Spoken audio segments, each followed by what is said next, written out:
A Chance to Build was published on Monday, November 18th, 2024. Semiconductors are so integral to the history of Silicon Valley that they give the region its name, and, more importantly, its culture. Chips require huge amounts of upfront investment, but they have, relative to most other manufactured goods, minimal marginal costs. This economic reality helped drive the development of the venture capital model, which provided unencumbered startup capital to companies who could earn theoretically unlimited returns at scale. This model worked even better with software, which was perfectly replicable. That history starts in 1956, when William Shockley founded the Shockley Semiconductor Laboratory to commercialize the transistor that he had helped invent at Bell Labs. He chose Mountain View to be close to his ailing mother. A year later, the so-called Traitorous Eight, led by William Noyce, left and founded Fairchild Semiconductor down the road.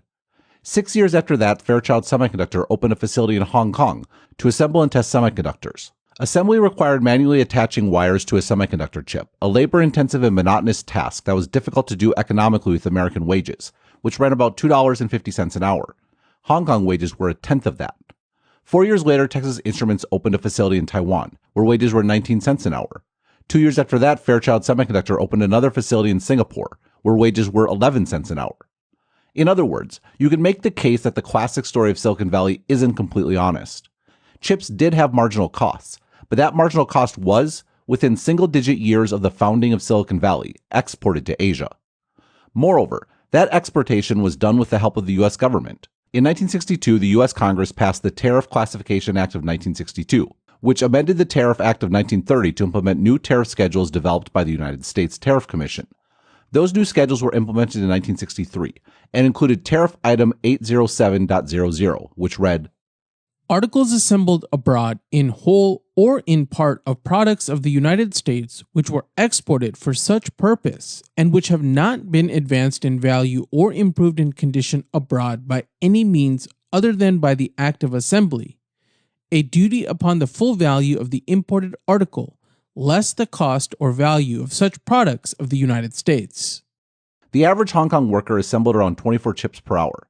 That meant their value add to the overall cost of the chip was just over a penny, which means that tariffs were practically non-existent.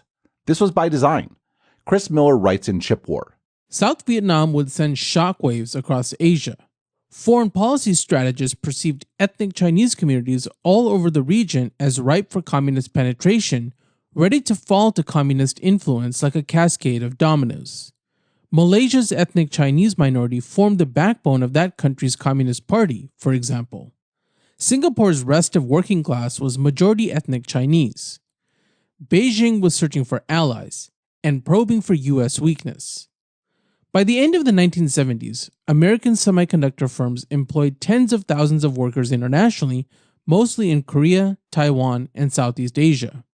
A new international alliance emerged between Texan and Californian chipmakers, Asian autocrats, and the often ethnic Chinese workers who staffed many of Asia's semiconductor assembly facilities. Semiconductors recast the economies and politics of America's friends in the region.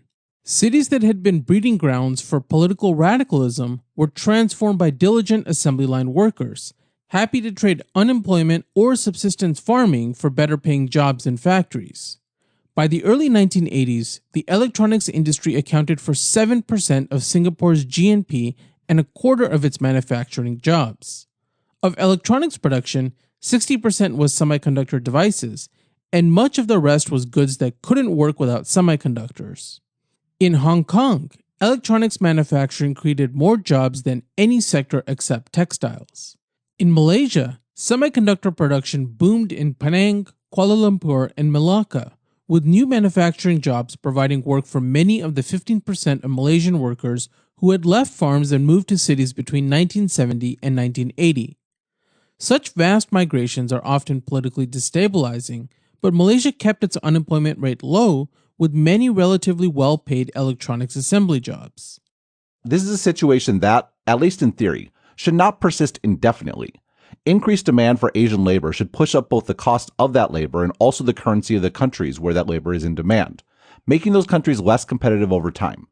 The former has certainly happened. Taiwan, where I live, is one of the richest countries in the world, and yet chipmaking is centered here to a greater extent than ever before, in seeming defiance of theory. The post-war order. The problem with theory is usually reality. In 1944, the U.S. led the way in establishing what came to be known as the Bretton Woods system, which pegged exchange rates to the U.S. dollar. This was a boon to the devastated economies of Europe and first Japan, and then later the rest of Asia. An influx of U.S. capital rebuilt their manufacturing capability by leveraging their relatively lower cost of labor.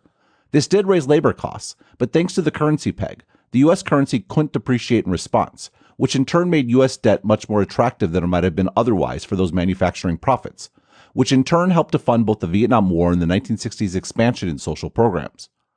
Ultimately, this pressure on the U.S. dollar was too intense, leading to the dissolution of Bretton Woods in 1971 and a depreciation of the U.S. dollar relative to gold. The overall structure of the world economy, however, was set. Trade was denominated in dollars, i.e. the U.S. dollar was the world's reserve currency, which kept its value higher than economic theory would dictate. This made U.S. debt attractive, which funded deficit spending. That spending fueled the U.S. consumer market, which bought imported manufactured goods. The profits of those goods were reinvested into U.S. debt, which helped pay for the military that kept the entire system secure. The biggest winner was the U.S. consumer. Money was cycled into the economy through an impressive and seemingly impossible array of service sector jobs and quickly spent on cheap imports. Those cheap imports were getting better too. To take chips as an example, increased automation decreased costs, and the development of software made those chips much more valuable. This applied not just to the chips directly, but everything built with and enabled by them. The actual building of electronics happened in Asia, as countries rapidly ascended the technological ladder, but the software was the province of Silicon Valley. This is where it matters that software is truly a zero marginal cost product. R&D costs for tech companies has skyrocketed for decades, but that increase has been more than offset by the value created by software and captured by scale. Moreover, those increasing costs manifested as the highest salaries in the world for talent, the true scarce resource in technology. This meant that the most capable technologists made their way to the US generally and Silicon Valley specifically to earn the most money, and, if they had the opportunity and drive, to create new companies as software ate the world. Still, software runs on hardware, and here Asia dominates. Consider AI. Chip design, a zero marginal cost activity, is done by NVIDIA, a Silicon Valley company. Chip manufacturing, a minimal marginal cost activity that requires massive amounts of tacit knowledge gained through experience, is done by TSMC, a Taiwanese company. An AI system contains multiple components beyond the chip, many if not most of which are manufactured in China or other countries in Asia. Final assembly generally happens outside of China due to U.S. export controls. Foxconn, for example, assembles many of its systems in Mexico. AI is deployed mostly by U.S. companies, and the vast majority of application development is done by tech companies and startups, primarily in Silicon Valley. The fact that the U.S. is the bread in the AI sandwich is no accident. Those are the parts of the value chain where marginal cost is non-existent, and where the software talent has the highest leverage. Similarly, it's no accident that the highest value add in terms of hardware happens in Asia, where expertise has been developing for 50 years. The easiest, and by extension most low value, aspect is assembly, which can happen anywhere labor is cheap. All of this has happened in a world where the trend in trade was towards more openness and fewer barriers, at least in terms of facilitating this cycle. One key development was the Information Technology Agreement, ITA, a 1996 World Trade Organization agreement, which completely eliminated tariffs on IT products, including chips.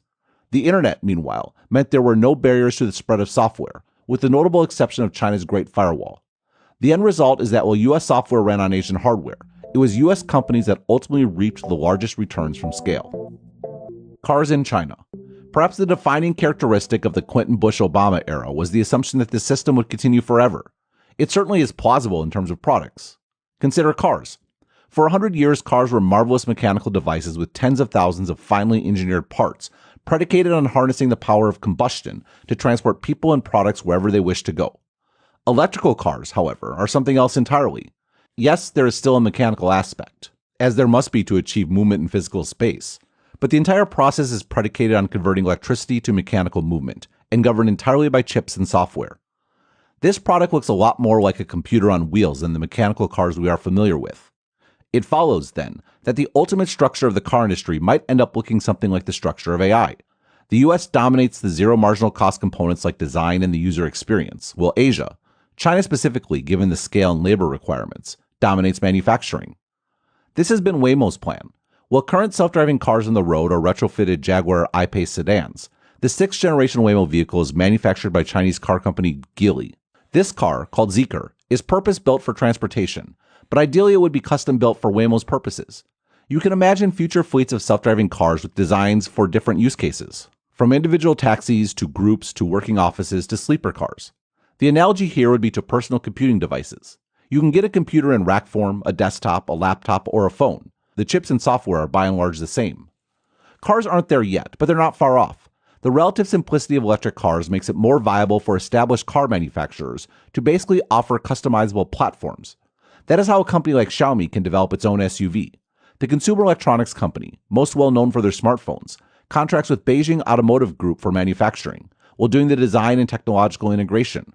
Huawei has a similar arrangement with Seres, Chang'an, and Chery Automobile. Tesla, it should be noted, is a bit different. The company is extremely vertically integrated, building not only its own hardware and software, but also a significant number of the components that go into its cars. This isn't a surprise given Tesla's pioneering role in electrical cars.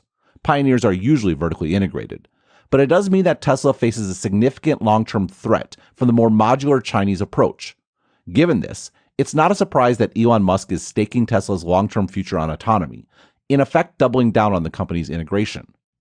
Regardless, what is notable, and ought to be a wake-up call to Silicon Valley, is the fact that the Xiaomi and Huawei cars run Chinese software. One of the underappreciated benefits of the Great Firewall is that it created an attractive market for software developers that was not reachable from Silicon Valley. This means that while a good number of Chinese software engineers are in the US, there is a lot of talent in China as well, and that talent is being applied to products that can leverage Chinese manufacturing to win markets Silicon Valley thought would be theirs to sandwich forever. Waymo's Zeekr car, meanwhile, has a problem. From Bloomberg in May. President Joe Biden will quadruple tariffs on Chinese electric vehicles and sharply increase levies for other key industries this week, unveiling the measures at a White House event framed as a defense of American workers, people familiar with the matter said. Biden will hike or add tariffs in the targeted sectors after nearly 2 years of review. The total tariff on Chinese EVs will rise to 102.5% from 27.5%, the people said, speaking on condition of anonymity ahead of the announcement. Others will double or triple in targeted industries, though the scope remains unclear. Given this, it's no surprise that Waymo had a new announcement in October. Waymo was partnering with Hyundai for new self-driving cars that are manufactured in America. This car is a retrofitted Ioniq 5, which is built as a passenger car, unlike the transportation-focused Zeekr. In other words, Google is taking a step back in functionality because of government policy. Trump's tariffs. Waymo may not be the only company taking a step back. Newly re-elected President Trump's signature economic proposal is tariffs, from the 2024 GOP platform. Our trade deficit in goods has grown to over $1 trillion a year. Republicans will support baseline tariffs on foreign-made goods, pass the Trump Reciprocal Trade Act, and respond to unfair trading practices. As tariffs on foreign producers go up, taxes on American workers, families, and businesses can come down. Foreign Policy published an explainer over the weekend entitled, "Everything You Wanted to Know About Trump's Tariffs But Were Afraid to Ask." U.S. President-elect Donald Trump, the self-proclaimed tariff man, campaigned on the promise of ratcheting import duties as high as 60% against all goods from China, and perhaps 20% on everything from everywhere else. And he might be able to do it, including by drawing on little-remembered authorities from the 1930s Smoot-Hawley Tariff Act, the previous nadir of U.S. trade policy. Trump's tariff plans are cheered by most of his economic advisors, who see them as a useful tool to rebalance an import-dependent U.S. economy. Most economists fear the inflationary impacts of sharply higher taxes on U.S. consumers and businesses, as well as the deliberate drag on economic growth that comes from making everything more expensive. Other countries are mostly confused, uncertain whether Trump's tariff talk is just bluster to secure favorable trade deals for the United States, or if they'll be more narrowly targeted or smaller than promised. Big economies, such as China and the European Union, are preparing their reprisals, just in case. What makes it hard for economists to model and other countries to understand is that nobody, even in Trump world, seems to know exactly why tariffs are on the table. Sounds like the explainer needed an explainer, or maybe the author was afraid to ask, but I digress. The story to me seems straightforward. The big loser in the post-World War II reconfiguration I described above was the American worker. Yes, we have all of those service jobs, but what we have much less of are traditional manufacturing jobs. What happened to chips in the 1960s happened to manufacturing of all kinds over the ensuing decades. Countries like China started with labor cost advantages and, over time, moved up learning curves that the U.S. dismantled. That's how you end up with this from Walter Isaacson in his Steve Jobs biography about a dinner with then-President Obama. When Jobs' turn came, he stressed the need for more trained engineers and suggested that any foreign students who earned an engineering degree in the United States should be given a visa to stay in the country. Obama said that could be done only in the context of the DREAM Act, which would allow illegal aliens who arrived as minors and finished high school to become legal residents, something that the Republicans had blocked. Jobs found this an annoying example of how politics can lead to paralysis. Quote, "The president is very smart, but he kept explaining to us reasons why things can't get done," end quote, he recalled. Quote, "It infuriates me," end quote. Jobs went on to urge that a way be found to train more American engineers. Apple had 700,000 factory workers employed in China, he said, and that was because it needed 30,000 engineers on site to support those workers. Quote, "You can't find that many in America to hire," end quote, he said. These factory engineers did not have to be PhDs or geniuses. They simply needed to have basic engineering skills for manufacturing. Tech schools, community colleges, or trade schools could train them. Quote, "If you could educate these engineers," end quote, he said, quote, "we could move more manufacturing plants here," end quote. The argument made a strong impression on the president. 2 or 3 times over the next month, he told his aides, quote, "We've got to find ways to train those 30,000 manufacturing engineers that Jobs told us about," end quote. I think that Jobs had cause and effect backwards. There are not 30,000 manufacturing engineers in the U.S. because there are not 30,000 manufacturing engineering jobs to be filled. That is because the structure of the world economy, choices made starting with Bretton Woods in particular, and cemented by the removal of tariffs over time, made them non-viable. Say what you will about the viability or wisdom of Trump's tariffs, the motivation to undo 80 years of structural changes is pretty straightforward. The other thing about Jobs' answer is how ultimately self-serving it was. This is not to say it was wrong. Apple could not only not manufacture an iPhone in the US because of cost, it also can't do so because of capability. That capability is downstream of an ecosystem that has developed in Asia and a long learning curve that China has traveled and that the US has abandoned. Ultimately, though, the benefit to Apple has been profound. The company has the best supply chain in the world, centered in China, that gives it the capability to build computers on an unimaginable scale with maximum quality for not that much money at all. This benefit has extended to every tech company, whether they make their own hardware or not. Software has to run on something, whether that be servers or computers or phones. Hardware is software's most essential complement. Joel Spolsky, in his canonical post about commoditizing your complements, wrote, "Every product in the marketplace has substitutes and complements. A complement is a product that you usually buy together with another product. Gas and cars are complements. Computer hardware is a classic complement of computer operating systems. And babysitters are a complement of dinner at fine restaurants. In a small town, when the local 5-star restaurant has a 2-for-1 Valentine's Day special, the local babysitters double their rates. Actually, the 9-year-olds get roped into early service. Demand for a product increases when the price of its complements decreases. In general, a company's strategic interest is going to be to get the price of their complements as low as possible. The lowest theoretical sustainable price would be the commodity price. The price that arises when you have a bunch of competitors offering indistinguishable goods. If you can run your software anywhere, that makes hardware more of a commodity. As hardware prices go down, the market expands, driving more demand for software, and leaving customers with extra money to spend on software, which can now be more expensive."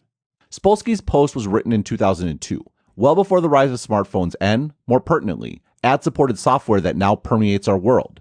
That, though, only makes his point. Hardware has become so cheap and so widespread that software can be astronomically valuable even as it's free to end users. Which, by the way, is that other part of the boon to consumers I noted above. It's time to build. A mistake many analysts make, particularly Americans, is viewing the U.S. as the only agent of change in the world. Events like the Ukraine or Gaza wars are a reminder that we aren't in control of world events, and nothing would make that lesson clearer than a Chinese move on Taiwan.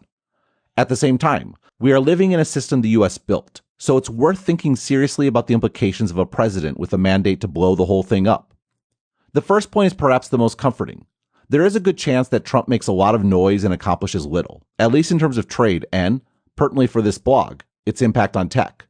That is arguably what happened his first term. There were Chinese tariffs that Apple was excluded from, and a ban on chip shipments to Huawei that massively buoyed Apple, and TSMC committed to building N-1 fabs in Arizona. From a big picture perspective, though, today Silicon Valley is more powerful and richer than ever, and the hardware dominance of Asia generally and China specifically is larger than ever. The reality is that uprooting the current system will take years of upheaval and political and economic pain. Those who argue it is impossible are wrong, but believing it's highly improbable is very legitimate.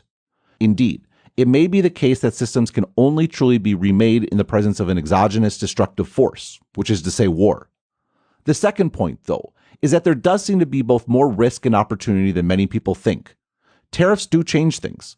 By virtue of my location, I talk to plenty of people on the ground who have been busy for years moving factories, not from China to the US, but to places like Thailand or Vietnam.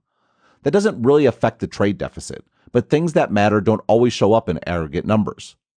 To that end, the risk for tech is that tariffs specifically and Trump's approach to trade generally do more damage to the golden goose than expected. More expensive hardware ultimately constricts the market for software. Tariffs in violation of agreements like the ITA give the opening for other countries to impose levies of their own, and U.S. tech companies could very well be a popular target. The opportunity, meanwhile, is to build new kinds of manufacturing companies that can seize on a tariff-granted price advantage. These sorts of companies, perhaps to Trump's frustration, are not likely to be employment powerhouses. The real opportunity is taking advantage of robotics and AI to make physical goods into zero marginal cost items in their own right, outside of commodities. This is what has happened to chips. Assembly and testing are fully automated, which makes a U.S. build-out viable. To take a perhaps unintuitive example, consider Amazon. The company is deeply investing in automation for its fulfillment centers, which decreases the marginal cost of picking, enabling the company to sell more items like everyday essentials that don't cost much but are purchased frequently. It's also no surprise that Amazon is invested in drones and self-driving car startups to take the same costs out of delivery. It's a long journey, to be sure, but it's a destination that is increasingly possible to imagine. The analogy to manufacturing is that a combination of automation and modular platforms, defined by software, are both necessary and perhaps possible to build for the first time in a long time. It won't be an easy road. See, Tesla's struggle with automation, but there is, at a minimum, a market in national security, and perhaps arenas like self-driving cars, to build something scalable with assumptions around modularity and software-defined functionality at the core. Again, I don't know if this will work. The symbiotic relationship between Silicon Valley software makers and Asian hardware manufacturers is one of the most potent economic combinations in history, and it may be impossible to compete with. If it's ever going to work, though, the best opportunity, absent a war, God forbid, is probably right now. For more analysis like this, please like and subscribe and visit Stratechery.com and listen to the Sharp Tech Podcast. Also check out the Asianometry channel on YouTube to learn more about the technology changing our world.